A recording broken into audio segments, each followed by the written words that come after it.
안녕하세요. 골드만삭스입니다. 오늘은 영국의 베어링 가문에 대해서 알아보겠습니다. 영국의 베어링 가문은 영국의 로스차일드 가문과 함께 로스차일드 가문은 원래 이제 독일에서 시작이 되었죠.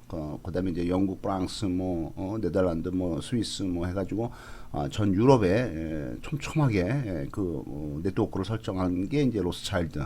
원래 발생은 이제 독일의 프랑크푸르트에서부터 시작이 돼 있죠.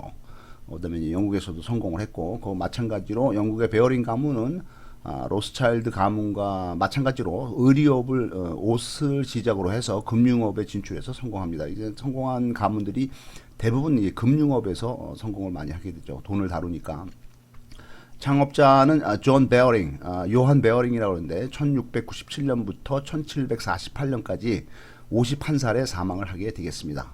1717년 20살 때 이 존 베어링, 요한 베어링은 독일에서 태어난 그는 여기도 독일이네요. 양모 상인의 견습생으로서 영국으로 건너오게 됩니다. 토지가 비옥하고 기후가 온화한 영국 남서부의 대번주, 옛날 로마 제국 식민지 요새이던 엑서터, 지금의 엑서터가 지금의 맨체스터가 되겠습니다. 여기에 거주를 하게 되었어요. 20살 때.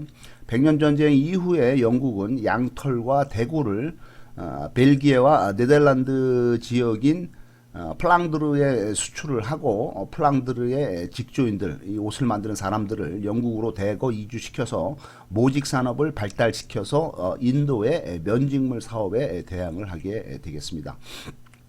이 창업자 존 베어링이고 요한 베어링이고 이제 이 사람은 이제 독일에서 영국으로 이제 이주를 해서 이제 정착을 시작을 한 거고, 그다음에 이제 사업을 본격적으로 성공한 사람은 장남인 존 베어링 2세. 1732년부터 1816년까지 84살에 사망을 하게 되겠습니다. 영국의 모직 산업이 인도의 캘리코산 면직물로 인해서 타격을 받고 위기에 처하게 되자 이 사람은 재능과 시대운은 있지만은 인맥이 없는 장남 존 베어링 2세는 고향인 엑스터에서 사업을 그냥 하고 있습니다. 인맥이 없기 때문에 그냥 고향에서만 사업을 그대로 하고 있고, 재능과 인맥과 그다음에 이제 시대 운을 모두 갖춘 차남이 이제 대성공을 하죠. 차남인 프란시스 베어링은 런던에서 사업을 런던으로 가죠. 맨체스터에서 맨체스터 옛날에 엑스터였는데 런던에 가서 사업을 해서 베어링 가문을 이 차남이 이 프란시스 베어링이 일으켜 세웁니다. 그다음에 인맥과 시대 운은 있지만은 재능이 없는 막내 찰스는 어떻게 되는지 이제 잘 모르겠고, 아무튼 차남인 프란시스 베어링은 영국의 식민지인 미국의 매사추세츠주의 보스턴 태생인 헨리 호프를 만납니다. 사람을 잘 만난 거죠. 그 인맥이 된 거죠. 만나서 길드에 가입을 하고 기술을 배우고 인맥을 쌓는 도제 생활을 같이 합니다. 둘이는 네덜란드 암스테르담과 런던에 회사를 설립을 하게 됩니다. 이 미국 사람, 영국의 식민지인 미국 매사추세츠 보스턴에서 태어난 미국인인 헨리 호프는 1735년부터 1811년까지 76세 사망을 합니다. 프리메이슨의 일원이면서 이 호프 가문을 일으켜 세우게 됩니다. 1760년 28살 때 이들이 도제 생활을 하던 면화 제조 기계 사업과 노예 무역을 하던 사무엘 도우체트 회사, 이 회사 사무엘 도우체트 회사에서 이제 도제 생활을 했죠. 여기 이제 면화 기계라든가 노예 무역을 하는데, 이 회사가 노예 무역으로 인해서 큰 손실을 보게 됩니다. 1762년 30살 때 7년간의 도제 생활을 끝내고 런던에서 무역 중개업을 하게 됩니다. 양모 수출을 전문화하게 됩니다. 보험업을 시작을 하게 됩니다.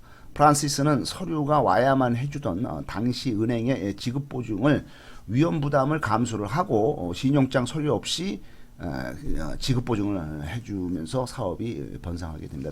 남과 다르게 해야죠. 1771년 소비자 고객을 만족을 시키고 남과 다르게 해야 됩니다. 1771년 39살 때 큰 돈을 번 프란시스 이 베어링은 왕립보험거래소, 그러니까 국가에서 영국 국가에서 왕립보험거래소에서 특권 지위를 부여받아서 국가가 인정하는 사업자가 되게 됩니다.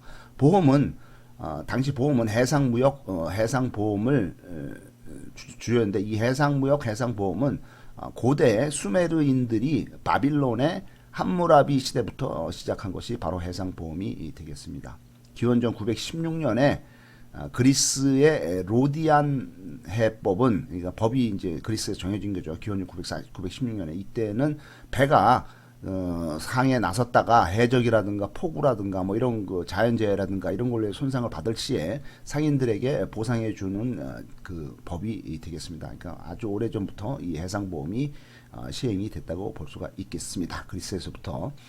이는 이제 선박 저당 채권으로 발전을 하게 됩니다. 보험료는 한마디로 말하면은 프리미엄이고 가산료가 되겠습니다. 무역업자가 금융업자에게 돈을 빌릴 때 이자에 가산을 해서 가산료를 부과하면서 지불하게 되고 나중에 이제 사고가 생기면은 보험금을 받게 되는 거죠. 항해가 실패할 때 원금을 안 갚는 계약이 보험이 되겠습니다. 십자군 원정 시에는 폭풍이나 해적 등으로 대박이 나거나 쪽박이 나거나 둘 중에 하나입니다. 그러니까 뭐 잘 되거나 뭐 가서 이제 좋은 물건 실어 와서 큰 장사가 되거나 아니면은 중간에 해적이라든가 폭풍을 만나서 뭐 배가 침몰돼서 완전히 거지 쪽박이 되거나 이런 경우를 대비해서 보험을 활용하게 되겠습니다. 교회 권력의 배후 세력인 롬바르디아 상인들이 이탈리아 북부 쪽이죠. 이 사람들이 이 보험 시장을 독점을 하게 되겠습니다.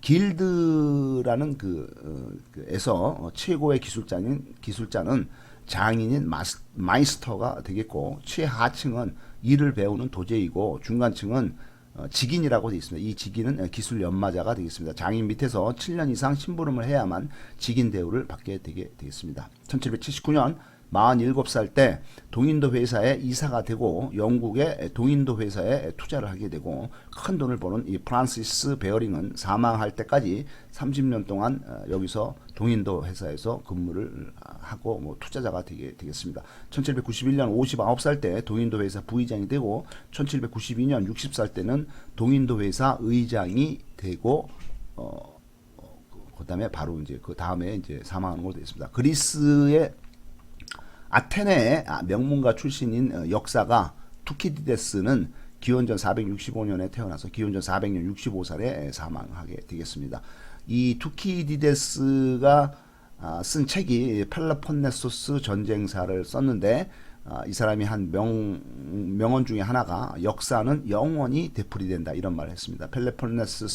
펠로폰네소스 전쟁할 때 그리스 장군이로서 트라키아의 전쟁에 참가를 했죠. 근데 여기서 패배를 해서 추방이 되었습니다. 그러다 다시 그 아테네를 귀국을 했는데 트라키아 전쟁에 패배를 해서 그는 이 역사서 펠로폰네소스 전쟁사를 쓸 때 신의 개입을 인정하지 않고 인과관계에 따라서 분석하고 엄격한 기준으로 사전 사료 수집과 과학적 역사관의 창시자가 되겠습니다.